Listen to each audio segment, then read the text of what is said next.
며칠 전 세상이 발칵 뒤집혔습니다. 인공지능 때문인데, 안 그래도 지금 전 세계가 다들 미친 듯이 경쟁 중인 이 인공지능 호수 안에서 생각지도 못한 엄청난 메기 한 마리가 등장했기 때문입니다. 먼저 1월 20일 취임한 트럼프는 바로 그 다음날 스타게이트 프로젝트라는 것을 발표합니다. 쉽게 말해 앞으로 약 5천억 달러, 우리 돈으로는 대략 800조 원에 달하는 돈을 5년 동안 쏟아부어 전 세계 인공지능 경쟁에서 미국이 초격차 수준으로 앞서 나가도록 만들겠다는 선언이었습니다. 참고로 이 800조 원이라는 돈은 무려 B2 폭격기 400대를 살 수 있는 돈, 또는 우리 K2 전차 4만 대를 살 수 있는 천문학적인 액수로, 그리고 작년 이 분야 우리나라 최전선 파이터인 네이버가 진짜 영끌해서 투자한 것이 딱 1조 원이었던 것을 생각해보면 그냥 말도 안 되게 많은 아주 무시무시한 액수입니다. 미국이 실제로 이 스타게이트 프로젝트를 풀 가동하면 나머지는 사실상 다 죽습니다. 왜냐하면 구글이나 오픈 AI, 그리고 메타 등 이미 전 세계 최강 인공지능 회사들이 모두 미국에 있는 상황에서, 그러니까 안 그래도 전교 1등 하고 있는 애한테 대치동 최고 1타 과외 선생님을 1대1로 과목별로 붙여주어 그래서 2등과의 격차를 아예 따라잡을 수 없는 초격차 수준까지 벌려버리고, 앞으로 이 30년 동안, 지난 30년 동안 미국의 테크 회사들이 누려온 것과 같은 압도적 독점 지위를 이 인공지능 시대에도 미국이 누리겠다는 의도가 담긴 것이 바로 이 스타게이트 프로젝트이기 때문입니다. 그래서 거의 확실하게 앞으로는 미국만 살고 나머지는 다 죽게 됩니다. 그러니까 꼭 죽는다기보다는 미국의 하청 국가 수준으로 떨어지게 되어 지금 구글이, 그리고 유튜브가 전 세계 검색과 동영상 플랫폼 서비스를 사실상 완전히 독점하고 있고, 또 아마존이 미국은 물론 전 세계 온라인 시장을 장악하고 있으며, 메타와 메타의 인스타그램, 그리고 엑소와 같은 미국의 SNS 플랫폼들이 전 세계를 완벽하게 장악하고 있는 상황을 다음 단계인 인공지능의 시대에서도 이어가겠다는 의도입니다. 참고로 우리나라는 그런 상황에서도 네이버로 검색을 하고, 또 아마존 대신 쿠팡으로 온라인 구매를 하는 등 이 지구에서 그 무시무시한 미국 플랫폼 대신 자국의 플랫폼을 쓰는 사실상 거의 유일한 이상한 국가입니다. 아무튼 미국이 이런 엄청난 발표를 하고 난 지 대략 일주일도 지나지 않아, 그러니까 바로 며칠 전 저녁에 세상이 발칵 뒤집어져 버렸습니다.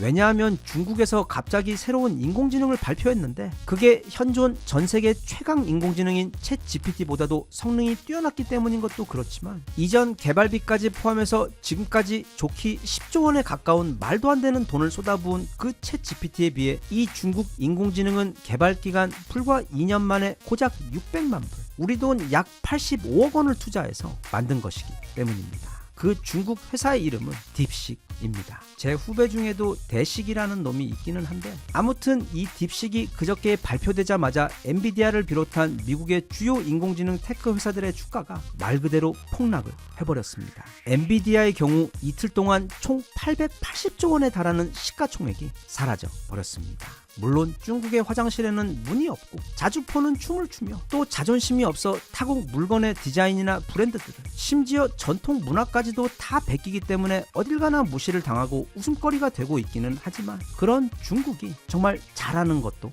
있습니다. 바로 드론과 인공지능입니다. 우크라이나에서 사용하는 그 드론들 모두 다 중국제입니다. 이 소형 드론 기술력에 있어 전 세계에서 중국과 경쟁할 수 있는 나라는 아예 없습니다. 그 드론 쪽 게임은 이미 중국의 완승으로 게임이 끝난 상태입니다. 그래서 중국에서 만드는 전투기들은 사실 날다가 떨어지지나 않으면 다행이다 싶어 별로 걱정이 되지 않지만, 그들이 만드는 인공지능 공격 드론들의 경우 아마 그 기술력이나 완성도가 어쩌면 미국 드론들과도 비슷하거나 또는 더 앞설 수도 있을 정도로 중국의 드론 기술력은 상당합니다. 그리고 그런 부분이 또 하나 있는데, 그게 바로 인공지능 분야입니다.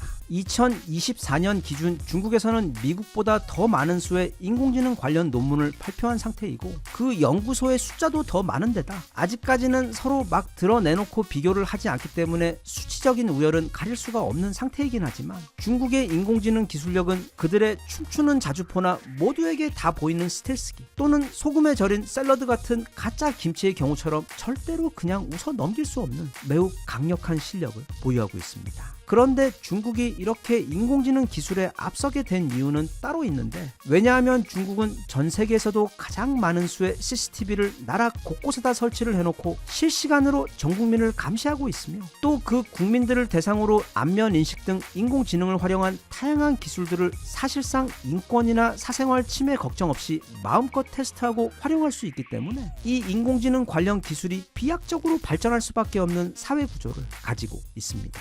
그렇기 때문에 이번에 이 딥식 인공지능 기술이 굉장히 빨리 개발에 성공한 것도, 또 그 성능이 지금 미국 테크 산업 전체가 당황할 정도로 뛰어난 것도 사실 그리 놀라운 것이 아닙니다. 또 거기다가 이 딥시기의 경우 중국의 고유의 소중한 전통을 그대로 이어받아 무려 오픈 AI가 그동안 개발해놓은 인공지능 데이터를 그대로 가져다가 학습하여 그 10조 원 이상, 그리고 10년 이상 들어갔어야 할 초기 학습 단계를 공짜로 건너뛰어 버린 것도 지금 이 놀라운 상황의 배경입니다. 게다가 중국은 여기에 더해 미국에게 정말로 엄청나게 큰 비곁을 선물합니다. 바로 자기들의 그 인공지능 기술을 오픈소스로 공개해버린 것입니다. 이게 무슨 말인가 하면 구글도, 또 오픈 AI도, 그리고 애플 같은 경우는 당연하고 절대로 자기들이 지난 몇 년간 수천억 수십조 원을 들여 투자한 그 핵심 기술을 공개하지 않습니다. 그저 최종 제품만 일반인들에게 공개할 뿐인데, 이건 마치 우리나라의 유명한 냉면 맛집들에서 그 육수 만드는 법을 절대로 공개하지 않는 것과도 같은 것인데, 이 딥시기는 자기들 인공지능의 모든 기술력이 담겨있는 그 냉면 육수 제조 비법을 그냥 공짜로 모두에게 오픈해버린 것입니다. 그래서 지금 미국의 최고 인공지능 냉면 업계는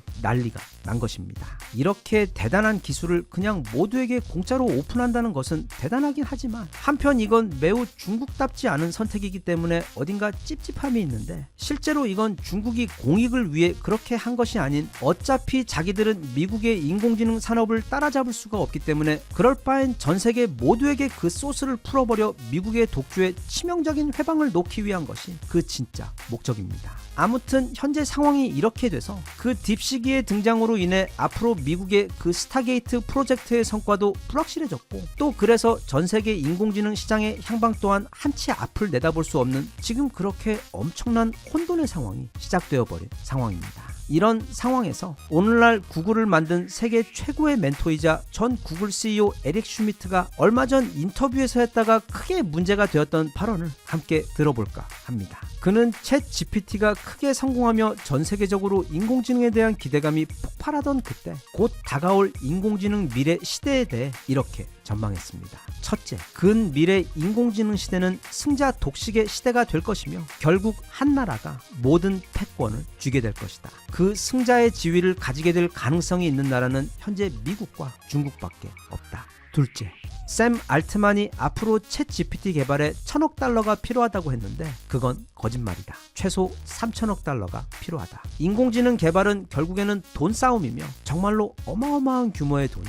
들어간다. 셋째, 미국으로 인도 최고의 두뇌들이 몰려들고 있어 유리한 점이 있지만, 구글에서 보이는 것처럼 미국은 직원들의 인권을 너무 중요시하여 발전 속도가 너무 느리다. 대신 중국은 그런 것 없이 인력을 갈아 넣으며 최대 속도로 발전하고 있기 때문에 그런 중국과의 경쟁은 매우 힘들다. 그리고 끝으로 넷째, 이 인공지능 치킨 게임이 끝이 나면 전 세계는 딱 5개의 국가만이 살아남을 거다. 그 패권 국가 한 곳과 2등 국가, 그리고 그 패권국에게 필요한 반도체 등 자원을 조달하여 함께 살아남는 국가들이 있을 텐데, 그 5개 정도 국가들을 빼놓고는 특히 유럽 같은 곳은 그 새로운 시대의 경쟁에서 적응하지 못하고 완전히 뒤처져 버려 이후 낙후되어 버릴 것이다. 물론 최근 중국이 딥시기로 미국의 허를 찌르며, 게다가 또 그걸 공짜로 풀어버리는 치명타까지 입히며 현재 시장을 엄청나게 흔들어 놓기는 했지만, 그렇다고 해서 또 미국이 가만히도 아니고 그냥 이대로 이미 손에 다 넣은 것이나 다름없는 미래 인공지능 기술 패권을 그냥 포기할 리가 없기 때문에 거의 99%의 확률로 결국에는, 그러니까 지금부터 한 5년쯤 지나고 나면 구글이 아니면 오픈 AI든 미국에서 개발한 압도적인 성능의 인공지능이 지금 구글이 그렇듯 전 세계 모든 인공지능 관련 시장을 평정해버릴 것인데, 그때 마치 빨판 상어처럼 그런 미국 산업의 배 밑에 착 하고 달라붙어 대만과 한국은 거기에 꼭 필요한 반도체를 대면서 미국만큼은 아니지만 마치 맥도날드에 빵을 대는 회사처럼 아니면 군대에 화장지를 대는 회사처럼 그 성공에 적지 않은 부분을 계속 나누어 먹으며 다가오는 새로운 인공지능 시대에서도 살아남고 성장하게 될 것입니다. 네, 미국의 오픈 AI의 인공지능이 이기던 아니면 중국 딥시기 이기든 어쨌든 인공지능 개발에는 어마어마한 규모의 반도체가 반드시 필요하고 또 그래서 엔비디아와 TSMC 그리고 우리나라의 SK 하이닉스와 삼성전자는 철밥통도 거의 무슨 비브라늄으로 만든 철밥통 수준으로 우리나라 반도체 회사들은 무조건 살아남을 수밖에 없습니다. 그래서 에릭 슈미트는 그 인터뷰에서 그렇게 함께 살아남아 성공하게 될 국가들을 언급하며 콕 집어 대만과 한국을 말하긴 했는데 대신 대만의 경우 지금은 반도체를 잘 만들긴 하지만 국가 전체로 보았을 때는 나라의 소프트웨어가 매우 허약한 곳이라며 지적한 반면 한국의 경우 이 반도체나 배터리뿐 아니라 사실상 현대 사회가 필요로 하는 모든 산업군에서 모두 다 세계 최고 수준으로 앞서고 있는 종합적인 산업 국가이기 때문에 그 소프트웨어가 엄청나고 튼튼하고 강력해서 그런 한국과는 다른 대만의 경우 사실 그 TSMC를 빼고 나면 거의 아무것도 남는 것이 없는 나라여서 앞으로 무엇이 어떻게 변하고 또 그래서 어떤 능력이 요구될지 모르는 근미래 인공지능 산업 환경에서 대만이 잘 적응하며 버텨낼 수 있을지에 대해 우려를 표한 것이었습니다. 최근 계속 이야기하고 있지만 지금은 국제적으로도 또 국내 상황에 있어서도 그야말로 극한의 혼란 시대입니다. 앞으로 6개월 후 또는 1년 후 우리 주변의 세상이 어떻게 바뀌어 있을지 지금 감히 전망하는 것조차 어려울 정도로 그 불확실성이 어느 때보다도 높은 시기인데 그런 만큼 우리가 생각지도 못했던 수준의 엄청난 기회 또한 바로 우리 코앞에 와 있다고 생각합니다. 영웅은 난세에 난다고 눈앞의 위기 속에 숨어있는 그 커다란 기회를 찾아 지금 거세게 소용돌이치며 빠르게 변화하고 있는 그 세계 및 산업 정세에 발빠르게 대응하고 적응해서 에릭 슈미트 아저씨의 전망처럼 우리나라가 근미래에 살아남는 그 5개 국가 중 한 곳이 될 뿐 아니라 그건 당연한 거고 이왕 그렇게 될 것 아예 미국 다음으로 세계 2위 국가가 되어 바야흐로 대한민국의 G2 시대를 여는 것을 목표로 삼아 우리 모두 이번에도 똘똘 뭉쳐 그 멋진 꿈 그리고 충분히 가능한 미래 우리 손으로 한 번 더 꼭 이뤄냈으면 좋겠습니다.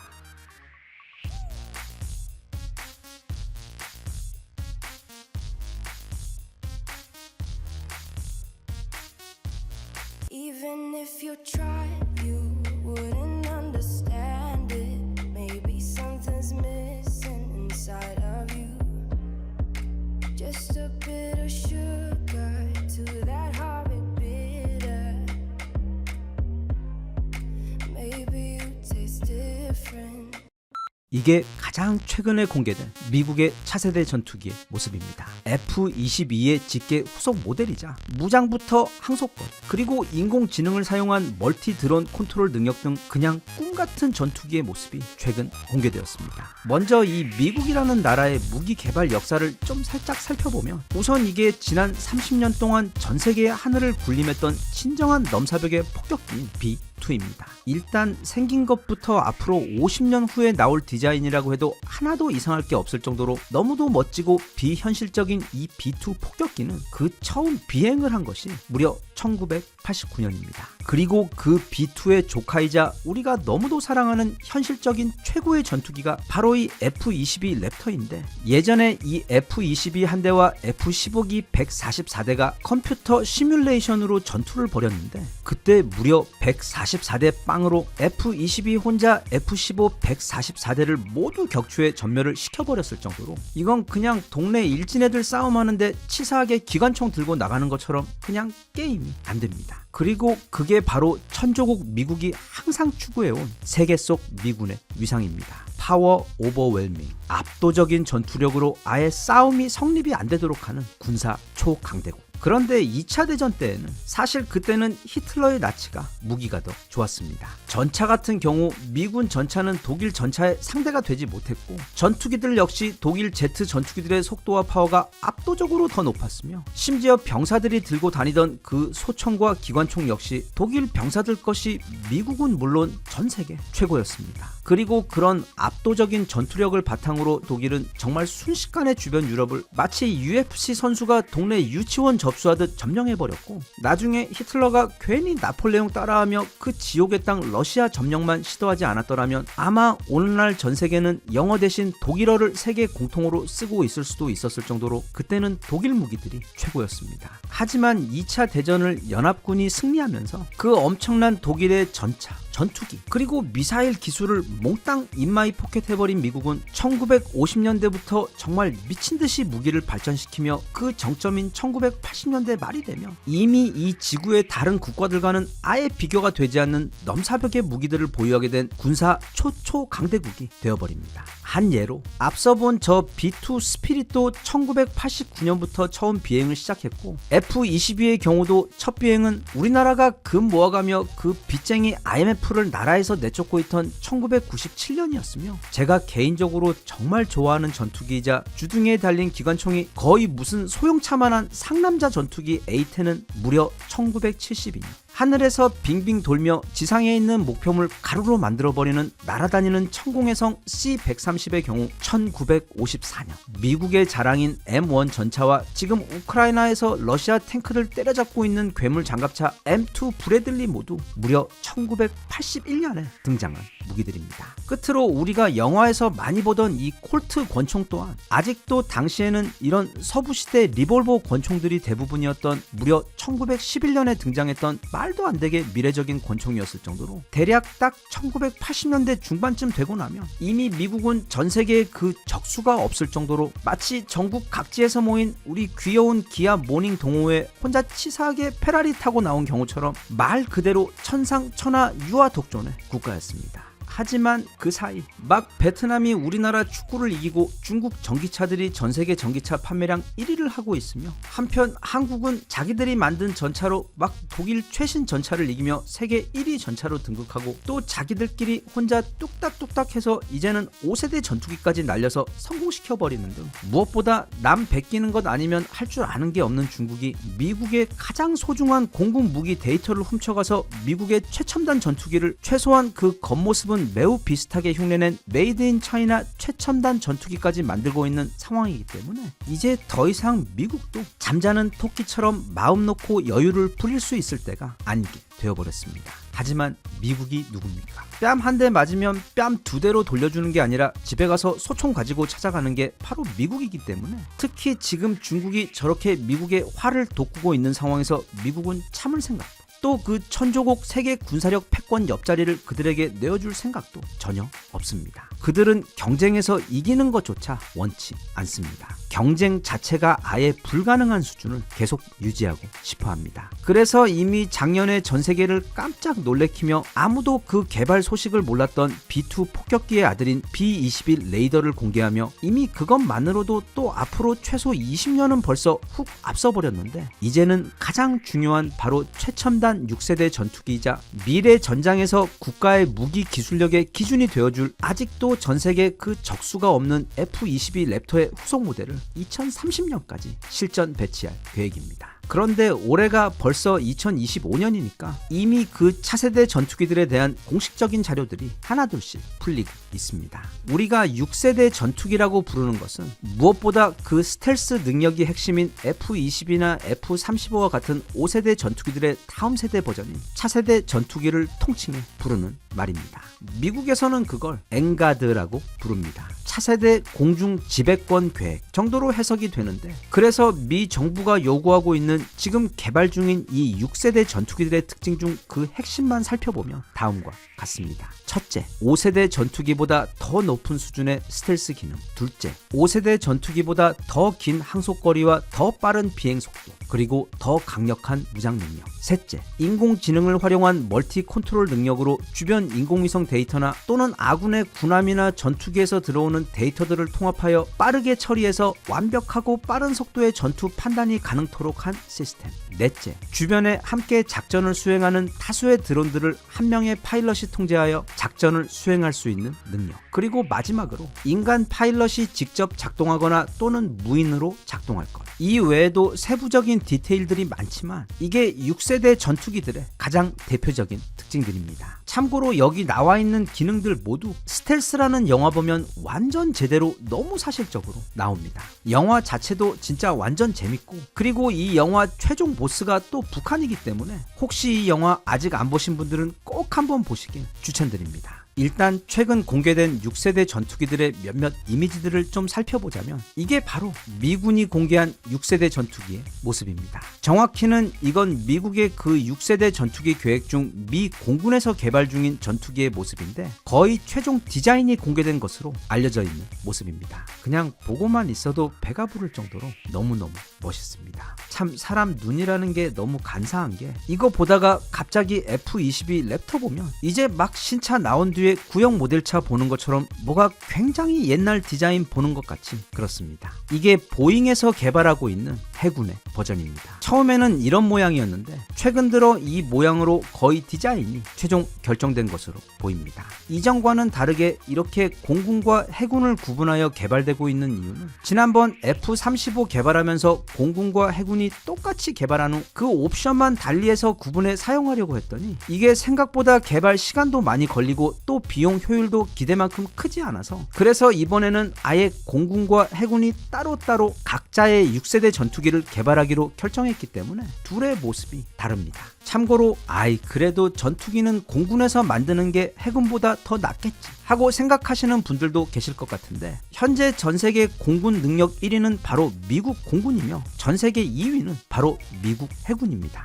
미국 해군은 그 항공모함에 실려있는 최신형 전투기만 2000대가 넘을 정도로 그냥 배 몇 척 가지고 있는 또 하나의 미 공군이지 절대 그냥 단순한 해군이 아닙니다. 미국에서 이렇게 또 한 번 저 멀리 앞서 나가기 위해 바쁘게 움직이고 있다 보니 다른 나라들도 자기 나름대로 무언가를 하고 있기는 한데 참고로 이게 일본과 다른 여러 나라들에서 합동으로 개발하고 있는 6세대 전투기입니다. 이거 누가 6세대 전투기라고 말해주지 않으면 절대로 알 수 없을 정도로 앞서 본 미군 전투기들에 비해 두어 세대는 옛날 전투기로 보이는데 일본도 대략 한 20년 전부터 자기들만의 6세대 전투기를 독자 개발하느니 뭐니 한참 시끄럽다가 6세대는커녕 5세대도 아직 못 만들었고 4.5세대 전투기조차 만들지 못해 결국 이렇게 다른 나라들의 도움을 받아 공동 개발하고 있는 상황입니다. 그런 것 보면 정말 우리 KF-21 보라매의 개발 그리고 그걸 단번에 성공해버린 그게 진짜 얼마나 대단한 건지 알 수 있습니다. 그리고 이게 중국이 가장 최근 공개한 차세대 스텔스기입니다.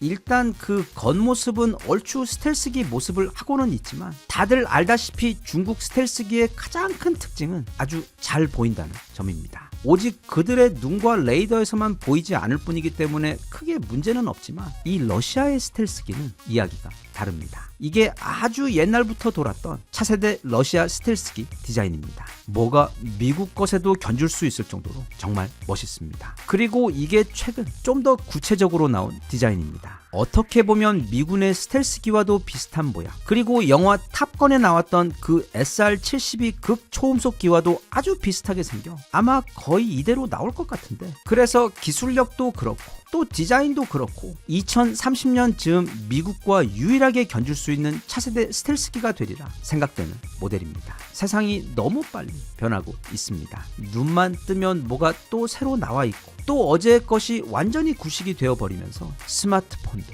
차도 그리고 세상의 모든 것들이 속도가 너무 빨라져 따라가기가 너무 힘이 들 정도입니다. 그래서 우리 같은 개인들이야 뭐 저도 그렇지만 그냥 5년 전 산 핸드폰 아직 잘 쓰고 있고 옷도 10년도 더 넘게 샀던 것들 지금도 잘 입고 있는데다 또 차도 8년 전 구입한 것 지금도 너무 잘 굴러가기 때문에 굳이 요즘 나오는 그 새 것들 신경 쓸 필요 없이 그냥 자기 페이스대로 편하게 살면 되는데 이 무기의 경우 반도체나 인공지능 기술처럼 한번 밀려버리면 모든 게 끝이기 때문에 절대 그럴 수가 없는 너무도 중차대한 분야입니다.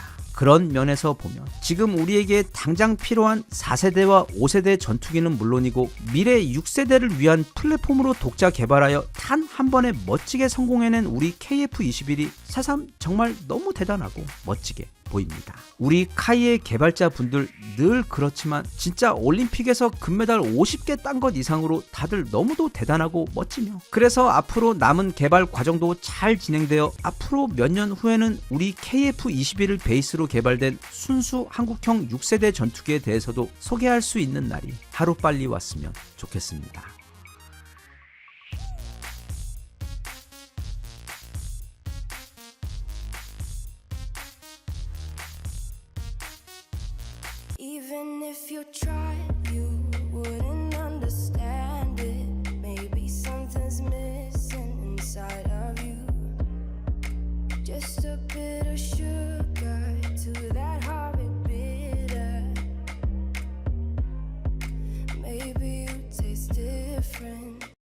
결국 그가 돌아왔고 새 시대가 이제 막 열렸습니다. 하지만 모든 우려에도 불구하고 막상 뚜껑을 열고 보니 트럼프는 우리에게 재앙이 아닌 어쩌면 최근 우리나라가 겪어보지 못한 역대급 호황을 몰고 올 한국을 위한 최고의 와일드 카드가 될 것으로 보이는데 왜 그런지 한번 살펴보겠습니다. 먼저 보통 트럼프 이야기 나오면 가장 많이 나오는 이야기가 바로 주한미군 철수 또는 이건 무슨 가로수길 건물주 월세 올리는 것도 아니고 막 이전보다 10배나 더 많은 부담금을 내라는 억지 협박, 또 만약 그걸 거부하면 주한미군을 빼버리겠다는 이야기가 가장 흔하게 나오는 불만이자 우려인데 주한미군은 절대로 한국에서 나가지 않습니다. 아니, 못 나갑니다. 심지어 분담금을 10배 올려주는 게 아니라 지금 내고 있는 분담금도 못 내겠으니 오히려 이제부터는 미국이 우리에게 월세를 내고 주둔해라. 그렇게 하더라도 아마 미군은 기꺼이 그 수조 원의 월세를 내고 한국에 남아있을 겁니다.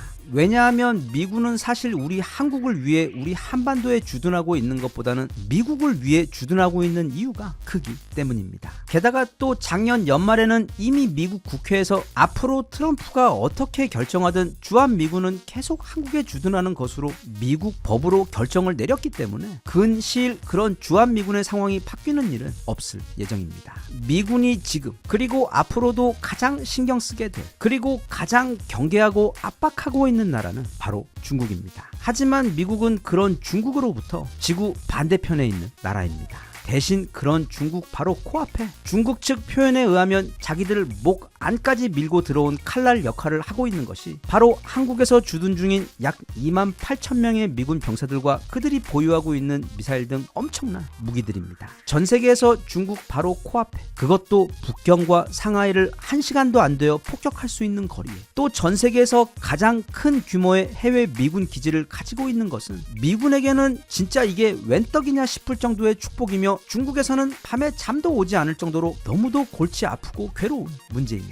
그런데 그런 황금 요충지를 분담금을 10배 올려주지 않는다고 뺀다는 건 현 실정과 상식에 전혀 부합이 되지 않는 어불성설입니다. 그럼 일본이 있지 않냐 하고 반문할 수 있는데 일본의 오키나와 기지는 우리 평택과 중국 북경 상하이와의 거리보다도 무려 2배나 멀리 떨어져 있습니다. 1분 1초가 급한 전시 상황에서 공격까지 무려 1시간 이상이 더 추가로 소요되기 때문에 우리가 전방이면 일본은 그냥 후방 병참 기지 정도밖에 그 역할을 못합니다. 그리고 한국과 미국은 전 세계 어디에도 없는 특별한 혈맹입니다. 이건 그냥 듣기 좋으라고 하는 소리가 아니라 딱 2가지만 살펴보겠습니다. 미군이 다른 나라를 위해 가장 많은 수의 자국 병사를 잃은 것이 바로 한국전쟁입니다. 우리가 오늘날까지도 한국전쟁 참전 미군 병사들에 대해 예우를 잊지 않는 것도 바로 그 이유입니다. 그리고 그 반대로 한국이 다른 나라를 위해 가장 많은 수의 우리 병사를 희생하고 잃은 것 또한 바로 베트남전이었습니다.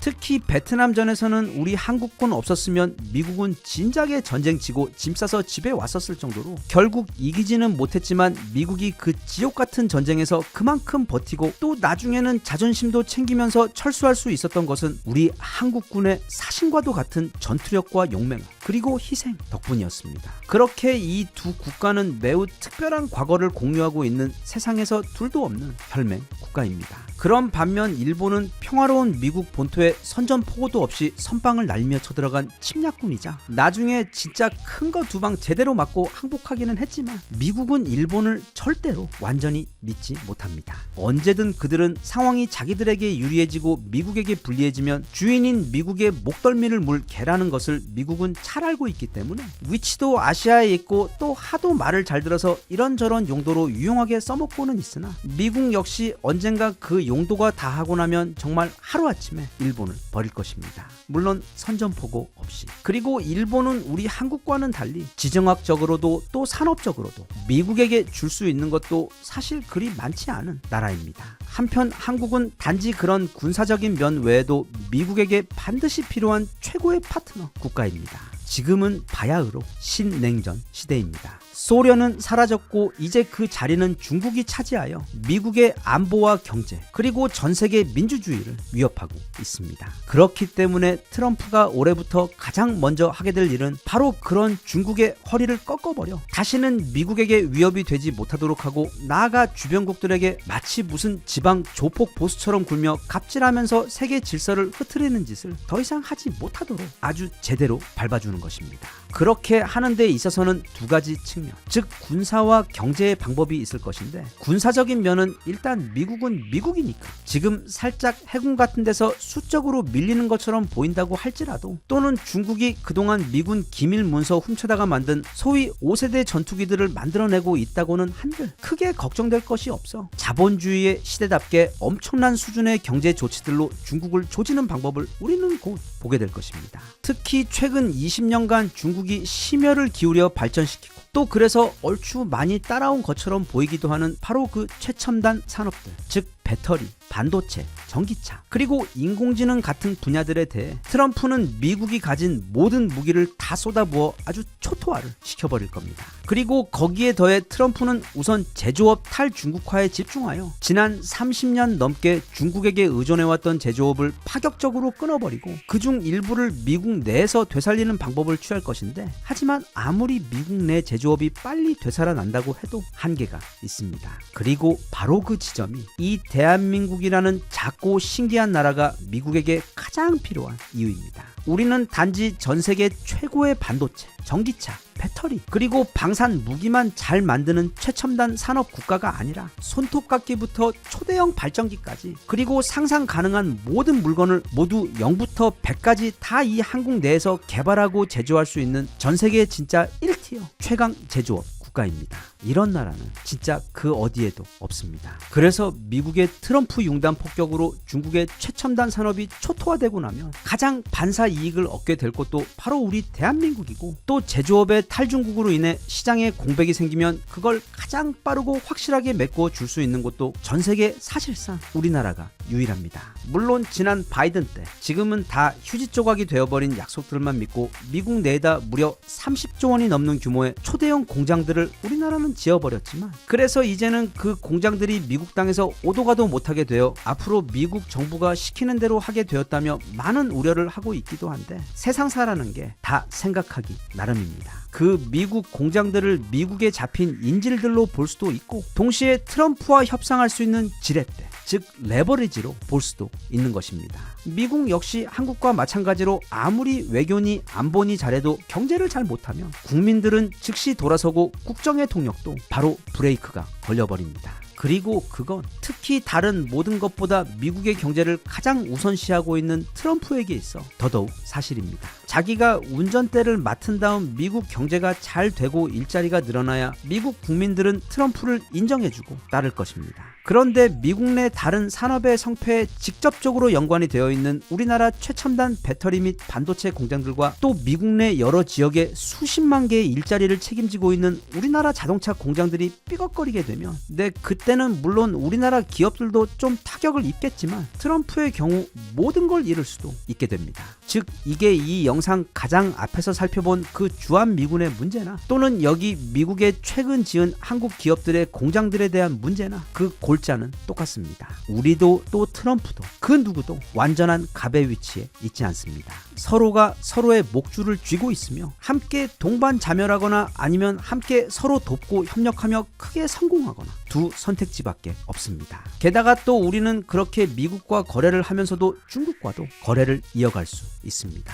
중국은 곧 미국의 여러 제재 때문에 완전히 사면 초과가 되어 사실상 모든 통로가 막혀버린 상황이 될 것인데, 그런 중국에서 가장 가까우며 사실상 그들에게 필요한 모든 것을 가지고 있는 첨단 선진국인 우리 한국에게 크게 손을 벌릴 확률이 높습니다. 그래서 우리는 그런 미국과 중국 사이에서 균형을 잘 잡아가며 줄타기 외교를 함으로써 양쪽 모두에서 가장 큰 이득을 얻어내며 실리를 챙겨야 하고, 또 충분히 그렇게 할 수가 있습니다.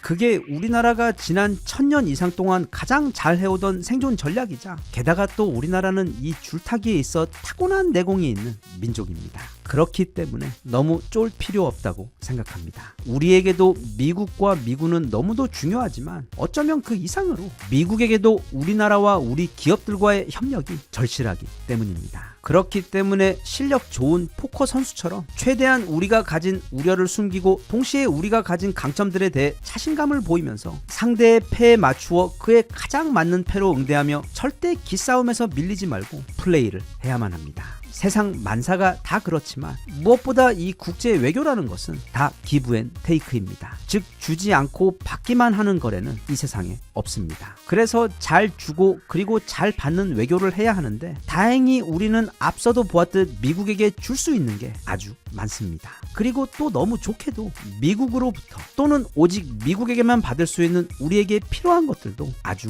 많습니다. 제 아무리 트럼프라고 하더라도 절대로 테이크만을 할 수는 없습니다. 사업가인 그는 그 누구보다 이 사실을 잘 알고 있습니다. 그래서 지금처럼 너무 빼앗기는 것들에만 집중을 해서 손해를 본다고 생각할 게 아니라 차라리 그들이 원하는 걸 어떻게 하면 더 만족스럽게 주고 대신 우리에게 필요한 것들도 더 많이 더 확실하게 받아낼 수 있을지 그렇게 생산적인 기브 앤 테이크를 통해 전 세계 최고 혈맹인 한국과 미국이 모두 승자가 될 수 있는 현명한 태도로 앞으로의 상황을 바라보며 대처해야 한다고 생각합니다. 그리고 끝으로 어린이들이 읽는 동화에도 또 우리가 보는 영화 속에서도 보면 절대 위기 없이 기회만 오는 경우는 없습니다. 지금은 큰 위기, 그래서 그 안에서 커다란 기회가 함께 숨어서 찾아온 상황입니다. 참 우연스럽게도 지난 2017년 트럼프가 대통령이 되었을 때도 우리나라는 당시에도 탄핵 정국으로 그때 나라가 너무도 혼란스러웠습니다. 하지만 트럼프의 그 첫 번째 임기 동안 우리나라는 사실상 최고의 호황기를 보냈고 대한민국의 위상도 그 전과는 비교될 수 없을 정도로 높아졌습니다. 그런데 이번 트럼프 정권 역시 정말 우연스럽게도 우리나라가 다시 또 탄핵 정국으로 혼란스러운 이때 시작되고 있습니다. 부디 트럼프를 대하는 우리 국가 각 분야의 수장들께서 그 위기를 대비하되 그것과 함께 찾아온 기회도 함께 볼 줄 알며 무엇보다 우리나라와 우리 국민들 그리고 우리 산업에 대해 당당한 자신감을 갖고서 어쩌면 우리에게 최고의 성장과 호황을 가져다줄 기회가 될지도 모르는 이 혼돈의 시기를 부디 현명하게 잘 헤쳐나가시기를 기대합니다.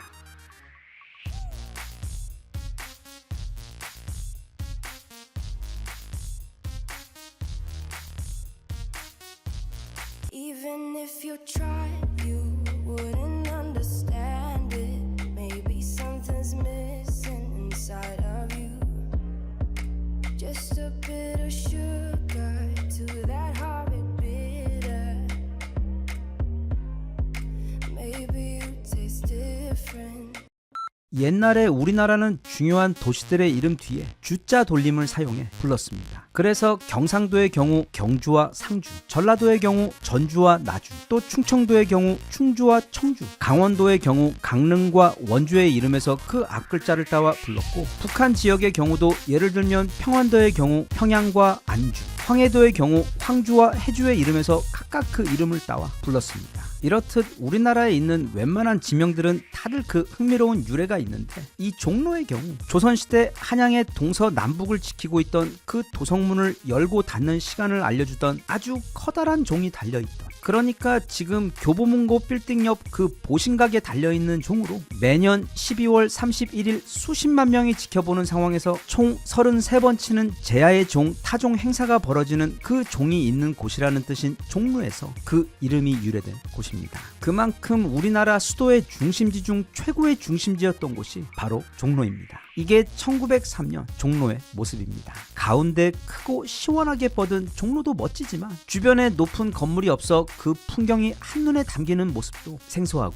아름답습니다. 그리고 이게 일제강점기 시절의 종로 모습입니다. 여전히 수도의 그 메인 스트리트의 역할을 하고 있으며 주변에 조금씩 닫힌 건물들이 들어서는 모습입니다. 그리고 이게 오늘날 종로의 모습입니다. 빽빽히 모여있는 엄청나게 높은 건물들과 그 사이로 흐르는 청계천 그리고 그 뒤로 지금부터 살펴볼 어쩌면 우리 서울에서 가장 낭만 있고 멋스러운 아직 남아있는 빈티지 한국의 모습이 다채롭게 펼쳐지는 곳이 바로 이 종로입니다. 참고로 오늘 영상은 이거 지난번 국립박물관에 가서 방가 사유상 소개할 때 한번 해봤던 것처럼 그곳에 직접 가서 찍은 사진과 영상들로 꾸며봤습니다. 솔직히 말해 이 종로 주변은 아주 어릴 때 빼고는 이후 가본 적이 없어 사실 잘 알지 못하는 곳인데 최근 해외에서 우리 종로 3가가 전 세계 모든 동네 중 가장 가장 쿨한 동네, 무려 전체 3위에 올랐다는 기사를 읽고는 도대체 종로는 어떤 곳이기에 그런 것인지 너무 궁금해져서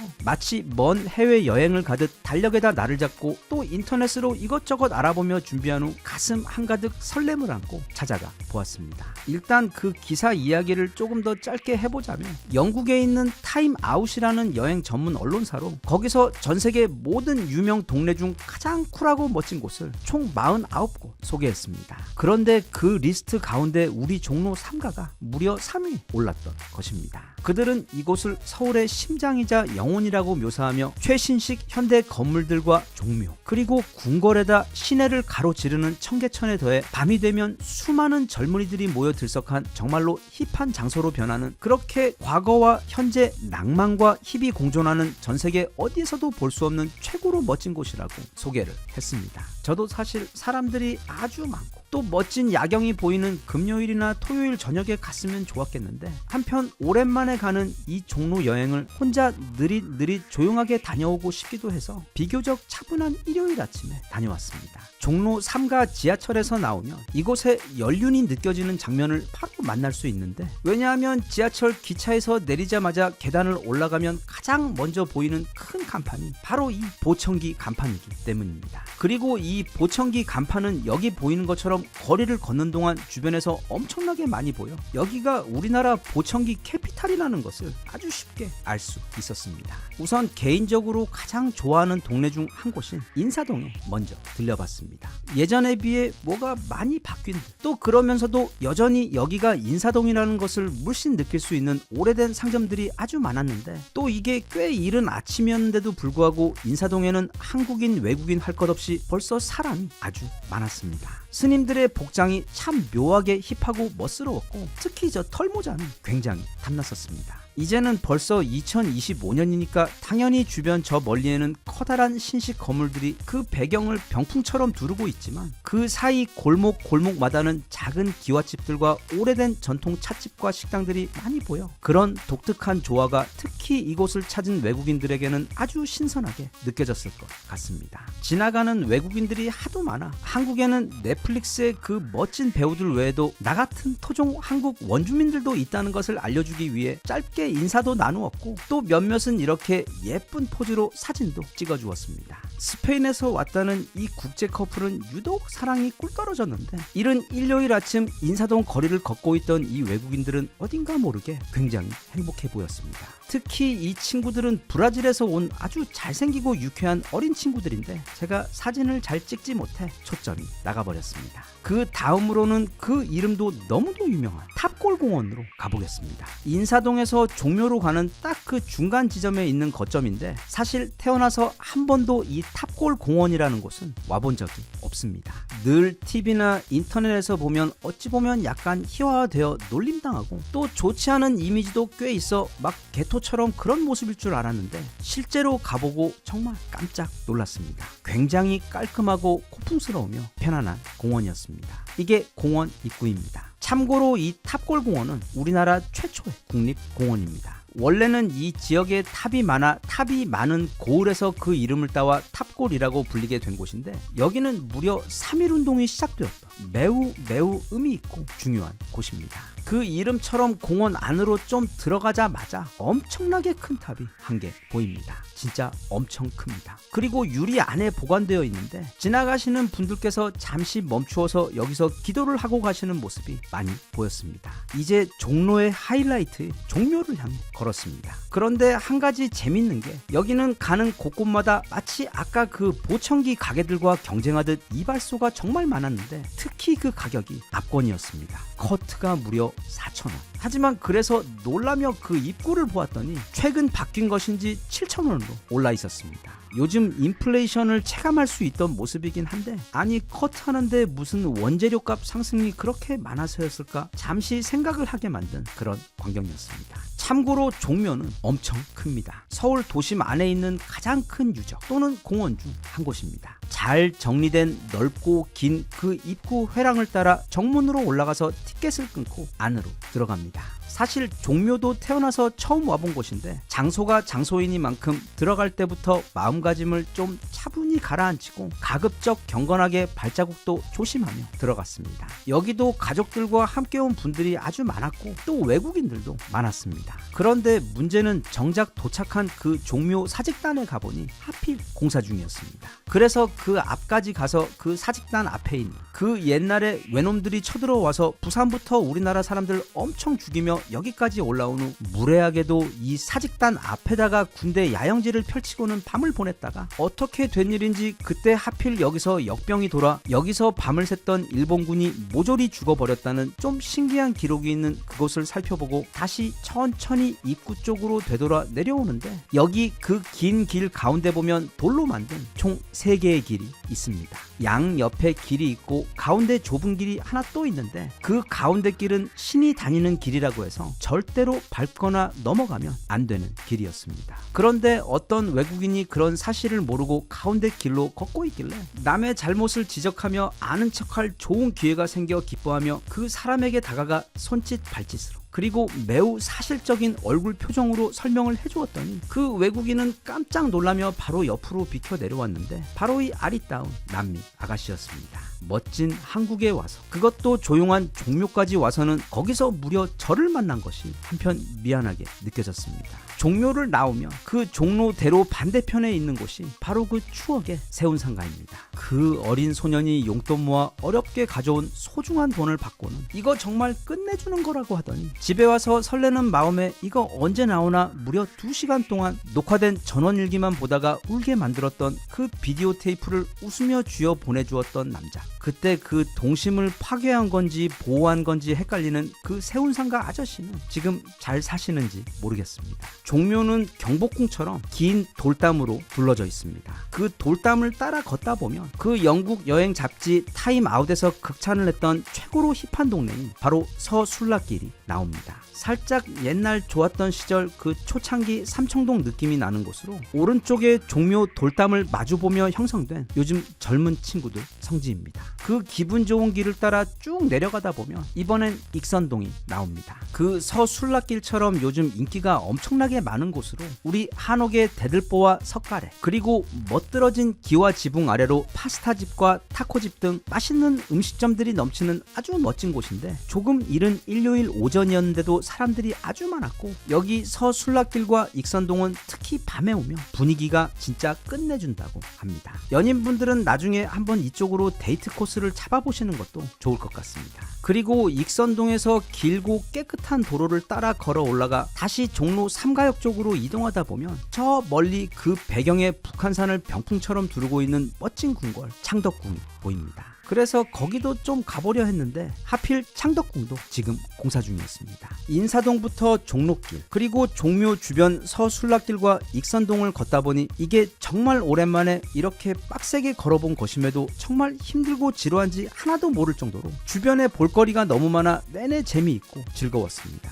예전에 도시는 무엇으로 사는가라는 제목의 책에서 읽은 것 같은데 거기 보면 어째서 그 잘 나가던 가로수길과 강남대로가 언젠가부터 재미없어지고 지루해졌는지를 건축가의 입장에서 설명하는 부분이 나오는데 그걸 아주 단순하게 요약해서 설명을 해보자면 그건 바로 거리의 리듬 때문입니다. 그리고 그 리듬은 바로 상점들. 그러니까 그 상점들이 마치 악보 위의 음표들처럼 이런 재미난 가게 저런 신기한 가게가 들쑥날쑥 몇 발자국마다 거리를 따라 쭉 있게 되면 그 길을 걷는 동안 우리의 마음도 계속 흥미가 돋아 그저 그 길을 걷는 것 자체만으로도 즐겁고 작은 여행이 되었던 것인데 이게 지역이 인기가 올라가고 땅값이 높아지며 큰 기업들이 땅과 건물을 사서 거기 다 싹 밀어버리고 아주 크고 지루한 거대한 빌딩과 매장들로 채우게 되면서 일명 젠트리피케이션 현상 때문에 거리가 생기를 잃어버리게 되었고 또 그래서 사람들도 찾지 않게 되었다는 뭐 대충 그런 글을 읽은 기억이 나는데 여기 종로 3가 주변은 아직도 그 90년대 말 한국처럼 거리에 리듬이 살아있고 볼거리가 많으며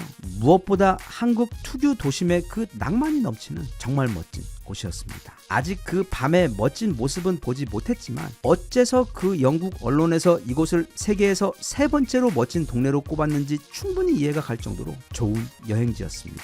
다들 나중에 시간 되시면 지하철 타고 종로 3가역에 내려 그 주변에 넘치도록 많은 멋진 볼거리와 먹거리, 그리고 낭만적인 데이트 코스들 많이 즐기셨으면 좋겠습니다.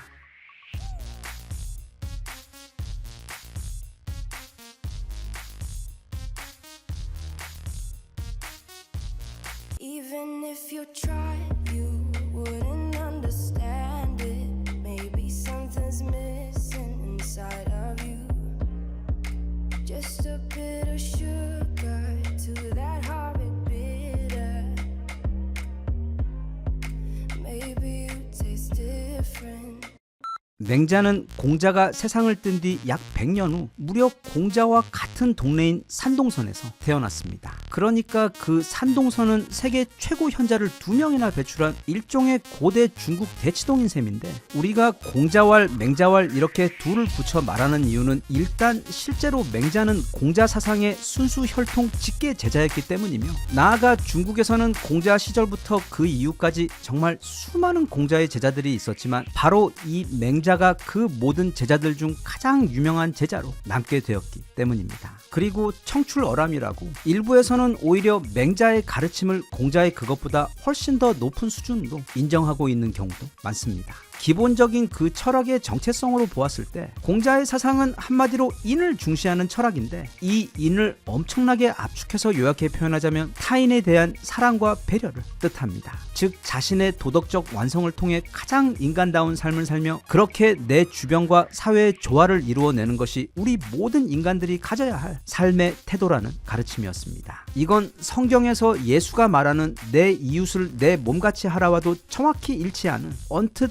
매우 단순해 보이지만 세상에서 가장 소중한 가르침 중 하나입니다. 맹자는 이것을 좀 더 구체화시키고 발전시켰습니다. 바로 여기다가 의의 정신을 추가한 것인데, 이건 공자의 인 정신에서 한 발자국 더 나아가 단지 이웃에 대한 따뜻한 마음뿐만이 아닌 옳고 공정한 것을 위한, 그러니까 의로운 것에 대해 적극적으로 행동할 수 있어야 한다고 주장한 것입니다. 그리고 여기에는 적절한 교육을 통해 무엇이 옳은 것인지를 판별하는 머리와 또 그 옳은 것을 위해 기꺼이 행동할 수 있는 용기의 가슴이 반드시 존재한다고 가르쳤습니다. 즉 뒤의 내용을 보면 알 수 있겠지만 공자의 경우 살짝 이론에 좀 중시한 철학인 반면, 맹자의 경우 그것보다는 좀 공격적인 타입으로 어찌 보면 보다 적극적인 행동이 요구되는 요즘 세상에서 더 실용적인 철학을 주장한 여전히 따스하지만 동시에 단호한 행동파 철학자였고, 공자의 논어보다 맹자는 그 분량이 무려 3배나 많을 정도로 질뿐 아니라 그 양에 있어서도 엄청난 사상가였습니다. 가장 대표적으로 그런 공자와 맹자의 철학 차이를 보여주는 게 바로 왕을 대하는 태도입니다. 다들 알다시피 공자는 물론 참 대단한 분이긴 한데 좀 민망할 정도로 평생 자리에 상당히 연연하던 분이셨습니다. 또 그렇다 보니 왕들에게 지나치게 굴종적인 자세로 철학을 펼친 바가 없지 않은데, 그래서 그는 만약 왕에게 악행을 저지르는 등 심각한 흠이 있다고 하더라도 그걸 끊임없는 교화를 통해 개선시켜야 한다고 주장했던 반면,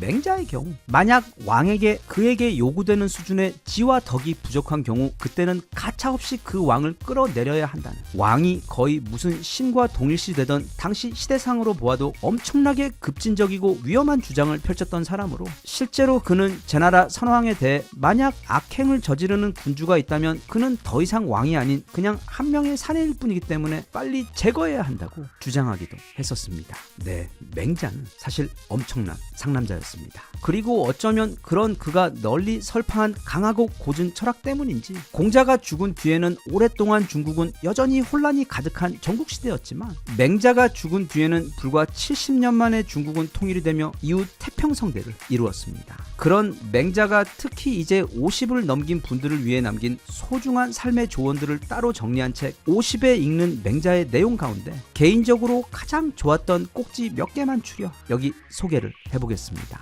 일단 가장 먼저 그는 인간이 세상을 올바르게 살아가는데 반드시 필요한 마음가짐을 크게 4가지로 정리했습니다. 첫째, 사람을 애처롭게 여기는 마음인 측은지심. 둘째, 의롭지 못함을 부끄러워할 줄 아는 수호지심. 셋째, 겸손하여 사양할 줄 아는 사양지심과 끝으로 매사에 옳고 그름을 판단할 줄 아는 마음이 시비지심입니다. 일단 맹자는 인간사를 돌아보니 다들 지가 잘났느니 대단하느니 자랑을 하고 있지만 그가 볼 땐 50보 100보 도토리 키재기라고 했습니다. 사실 이 50보 100보라는 표현도 전쟁에서 50보 도망간 병사가 100보 도망간 병사를 나무라는 모습을 빗대어 맹자가 가장 먼저 한 표현입니다. 아무리 잘나봐야 또는 아무리 수십조 원을 모은 부자라도 시간이 흐르면 다들 늙게 되고 또 고작 100년도 못 살고 떠나는 것이 우리들 인생이며 그 짧은 인생에서조차 자기 마음대로 되지 않는 것 투성인 것이 또 인간의 삶인데 서로가 서로를 부러워하고 또는 지적하거나 아니면 무시하고 으스대면서 사는 것은 정말로 어리석고 인생 낭비라는 것이 맹자의 지적이며 그는 또 인간의 삶이란 절대로 좋은 일만 있거나 또는 나쁜 일만 오는 경우 역시 없고 누구에게나 물론 약간의 차이는 있겠지만 일정 비율의 고통과 고난 그리고 기쁨이 오는 것이기 때문에 그렇게 남을 지적하고 남에게 신경 쓰며 살 그 시간에 자신과 자기 주변을 돌아보며 더 내실 있게 사는 것이 지혜로운 삶이라고 설명했습니다. 그리고 그는 그렇게 살아가는 데 있어 정말 중요한 게 바로 교육인데 사실상 우리 인간은 죽을 때까지 끊임없이 배워야 하며 마치 아무리 깨끗한 물이라도 고인물은 반드시 썩으며 또 아무리 비싼 컴퓨터도 주기적으로 새로운 업데이트를 해주어야 마치 검의 날을 항상 날카롭게 유지하는 것처럼 시대에 뒤처지지 않고 살아갈 수 있는데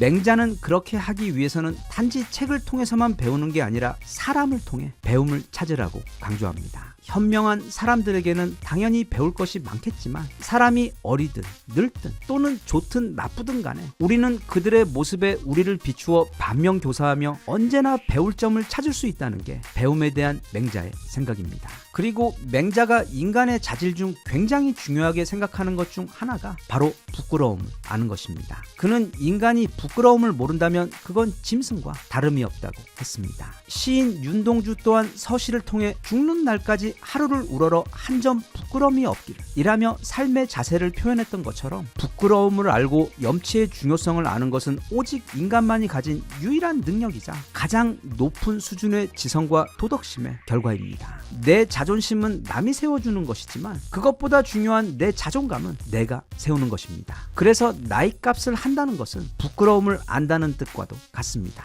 예를 들어 내가 적은 월급을 받는 백화점의 초보 점원으로 일하는 것은 만약 그게 나의 최선이고 내가 내 직업에 성실할 수 있다면 정말 눈꼽만큼도 부끄러울 일이 없는 것입니다. 사람의 인생은 다들 나름의 환경과 사연이 있는 것이기에 그런 걸 부끄러워하는 것은 오히려 자신에게 신뢰를 하는 것입니다. 한편 자기가 돈이 좀 있다고 해서 백화점 가서 그런 어린 점원들에게 갑질을 하며 추태를 부리는 경우는 그야말로 부끄러움을 모르는, 다시 말해 인간의 영역보다는 아직은 짐승에 가까운 정신의 성숙도를 가진 삶의 태도로서 이 부끄러움이란 다른 사람들과의 경제적 비교 같은 것을 통해 느끼는 그런 피상적인 감정이 아닌 내가 믿고 있는 내 삶과 나 자신에 대한 소신과 철학에 비추어 내가 이 세상을 얼마나 올바르게 살고 있는가에 대한 평가에 기초한 자아 반성의 결과일 때 가장 의미가 있고 진실됩니다. 끝으로 우리에게 전해지는 맹자의 말 중 가장 유명한 사자성어가 바로 군자고궁입니다. 개인적으로 많이 힘들고 외롭고 또 무서웠을 때 이 네 마디에 기대어 힘을 얻고 그 힘든 시기를 무사히 지나온 기억이 있기 때문에 그와 같은 도움을 다른 분들께서도 꼭 받으실 수 있으면 좋겠습니다.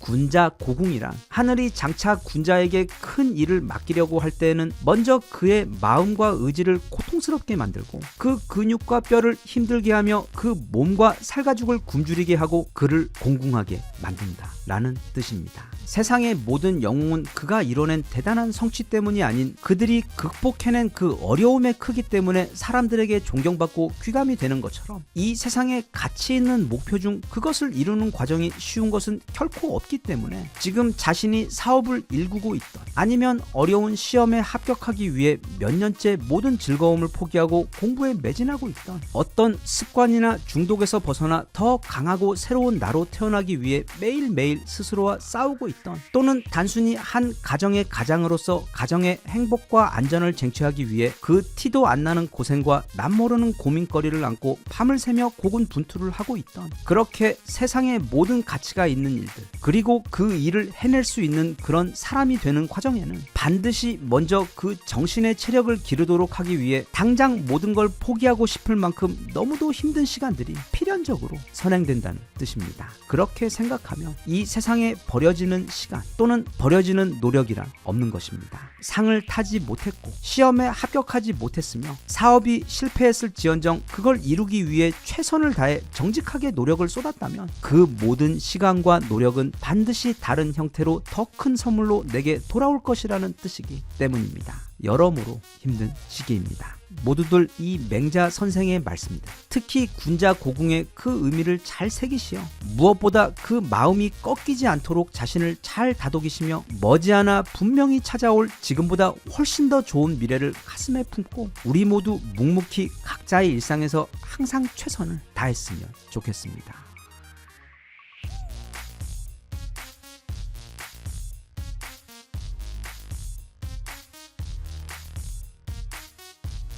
Even if you tried, you wouldn't understand it. Maybe something's missing inside of you. Just a bit of sugar to that horrid bitter. Maybe you taste different. 아마 일본은 물론 우리 한국인들에게 가장 오래된 떡밥이 바로 일본 대지진 관련 전망일 겁니다. 최근에도 몇 번이나 일본에서 작지 않은 여러 지진들이 찾아오며 그때마다 이제 곧 초대형 지진이 올 것이라며 수많은 전망들이 쏟아졌었는데 결국 사람들이 예상했던 그런 대규모 지진은 오지 않았고 또 후지산도 폭발하지 않으며 다시금 사람들은 일상으로 돌아가 그 지진 관련 생각은 잊은 채 시간은 지나갔습니다. 그런데 이번에는 정말 반박할 수 없는 수준으로 모두가 지난 20년 동안 우려하고 있던 바로 그 초대형 지진이 근 시일 내 일본을 강타할 것으로 보입니다. 일단 최근 일본은 계속 이 대지진 이야기가 나오는 이유가 다른 이유가 아니라 바로 일본의 지진 전문가들이 가장 앞서 과학적 근거와 데이터를 바탕으로 하여 다들 한 목소리로 그렇게 말하고 있기 때문입니다. 그리고 이번에 온다는 지진은 지난 약 1500년 사이 일본이 겪은 그 모든 지진들 가운데 가장 규모가 크고 게다가 그게 또 수도인 도쿄를 중심으로 벌어지게 돼요. 그래서 그 이름도 도쿄 수도 낙하 지진이라고 불리며 정말 상상을 초월하는 대규모 피해가 벌어질 것으로 예상되어 더욱 긴장이 되는 경우입니다. 일단 오늘의 메인 이야기는 무려 일본의 한 만화가가 그린 작품인 내가 본 미래에 등장한 초대형 재난 관련 예언에 대한 이야기입니다. 이 내용은 유튜브는 물론이고 이미 지상파 서프라이즈에서도 다루었을 정도로 이제는 거의 국물도 안 나올 정도의 사고일 정도로 너무도 유명한 이야기인데, 하지만 그 내용이 정말 소름 끼치도록 무섭고 또 정확해서 혹시 못 보신 분들을 위해 여기 한번 그 내용 가장 최신 소식까지 더해 정리를 해볼까 합니다. 그 예언에 따르면 일본은 올해 2025년 7월 5일 그것도 시간까지 정확하게 새벽 4시 18분에 나라가 사라집니다. 정확히는 엄청난 규모의 대지진이 급작스럽게 찾아와 국토가 거의 절반으로 부러져 버리고 또 수많은 곳이 바닷속으로 가라앉게 되면서 국가의 기능을 상실하게 된다는 뜻입니다. 타츠키 료라는 이름의 일본 작가는 1954년생으로 요코하마에 거주 중인 일본인입니다. 그는 지난 1999년 내가 본 미래라는 만화책을 출간했습니다. 그리고 그는 이상하게도 같은 해인 1999년 만화가로서 돌연 은퇴를 해버렸습니다. 이 책은 출간 당시에는 거의 주목을 받지 못했는데 2011년 3월 후쿠시마 인근 지역에서 최대 20m짜리 대형 쓰나미가 몰려와 원전이 피해를 입는다는 예언이 정확하게 맞아떨어지며 갑자기 엄청나게 큰 관심을 받게 되었고, 이후 또 2020년이 되자 그가 책에서 2019년 새로운 바이러스가 나타나 전 세계를 휩쓴 후 2020년 4월에 정점을 찍고 사라진다는 그 예언 또한 정확하게 맞아떨어지면서 일본과 우리나라는 물론 이후 전 세계에서 관심을 받게 된 좀 신기한 책입니다. 그런데 그 책에서 말하고 있는 마지막 하이라이트가 바로 2025년 7월에 찾아온다는 일본 대지진입니다. 그 예언은 작가가 꿈에서 본 것을 토대로 그 장면 그대로 책에 옮겨놓은 것입니다. 그는 그것에 대해 이렇게 설명을 덧붙였습니다. 나는 최근 같은 꿈을 계속해서 꾸고 있다. 그런데 이번에는 그 날짜까지 확실하게 보인다. 그 재앙이 일어나는 때는 2025년 7월이다. 내가 하늘에서 지구를 내려다보고 있는 느낌인데, 그러니까 구글 어스 세계 지도로 일본을 내려다보고 있는 것을 생각하면 이해될 수 있을 것 같다. 그래서 2025년 7월 5일 새벽 갑자기 일본과 필리핀 사이에 있는 거대한 해저 화산이 폭발했다. 그리고 그 충격은 대만과 홍콩 그리고 일본 쪽으로 번져갔고, 일본 곳곳에서는 커다란 지진이 일어났으며 또 해안가에서는 2011년 동일본 지진 당시 목격되었던 그 쓰나미보다도 3배나 큰 초대형 파도가 일본을 뒤덮어버리면서 일본 열도가 바닷속으로 가라앉아 버렸다. 그리고 이때 후지산도 함께 폭발하게 되는데, 대신 그 후지산 폭발의 여파는 이 지진의 피해가 너무도 크기 때문에 상대적으로 작다고 남겼습니다. 이게 그가 전하는 2025년 7월 5일 일본에게 닥친다는 예언의 내용입니다. 그런데 불과 5일 전 일본 전체를 초긴장하게 만든 커다란 지진이 일본 규슈 미야자키현 앞바다에서 일어났습니다. 진도는 6.9였고 심해 30km 지점에서 일어난 지진으로 바다는 물론이고 지상에서도 진도 5 이상의 흔들림이 느껴졌을 정도로 결코 작지 않은 규모의 지진이었습니다. 또 작년 8월 8일에도 같은 지역 미야자키현 앞바다에서 규모 7.1짜리 지진이 발생했는데, 그때 일본은 일본 정부 역사상 처음으로 난카이 해곡 지진 주의 경보를 발행한 바 있습니다.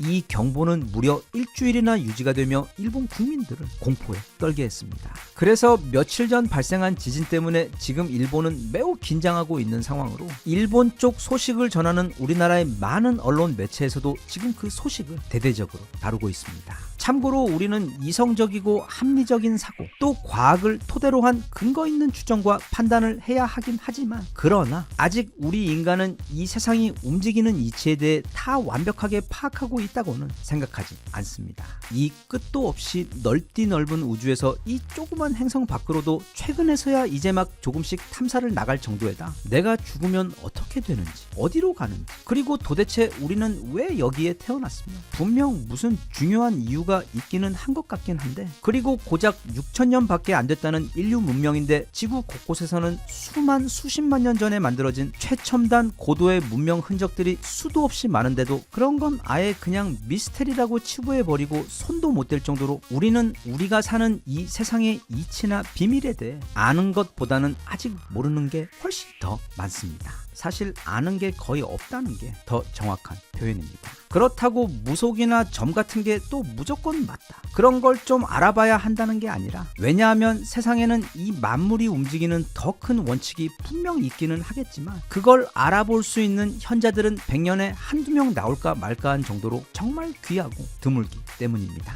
그래서 여기 일본 작가가 만화 작품으로 자신이 꿈에서 본 일본의 미래에 대해 기록한 예언의 경우 아주 당연히 그런 예언이 허무맹랑하게 받아들여질 수도 있지만, 하지만 한편 그는 이미 동일본 대지진과 코로나의 출현에 대해 정확히 예측을 해서 이렇게 주목을 받게 된 사람이기 때문에, 또 그는 2025년 7월 5일 정확하게 그 날짜까지 언급을 하고 있어 그의 이번 예언은 어쩌면 그 정확도가 매우 높고 신빙성이 굉장히 높은 올 여름 전 세계가 실제로 목격하게 될 일본의 실제 미래의 모습일 확률도 매우 높지 않을까 생각됩니다. 게다가 또 이 지진이라는 건 큰 지진이 오기 전에 그 전조가 되는 중간급 지진들이 연속해서 오게 되는데, 그래서 최근 5년만 봐도 2019년 야마가타현 해역에서 진도 6.7짜리 지진이 왔었고, 2020년에는 후쿠시마현 해역에서 진도 7.1짜리, 2021년에는 도호쿠 지방에서 진도 6.9짜리,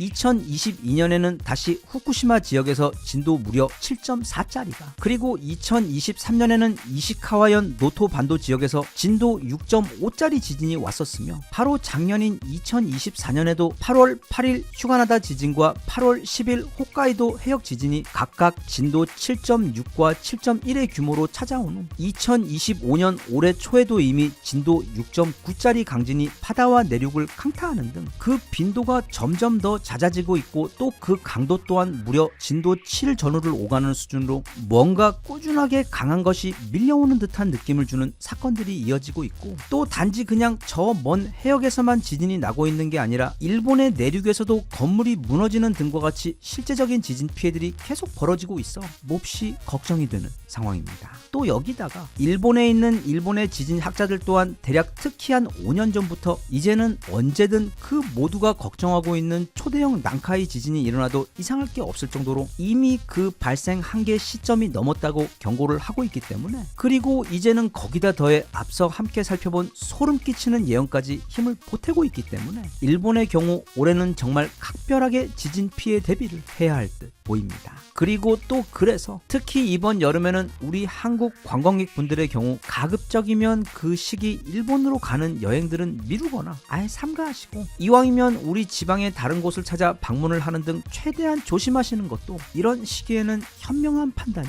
될 것 같습니다.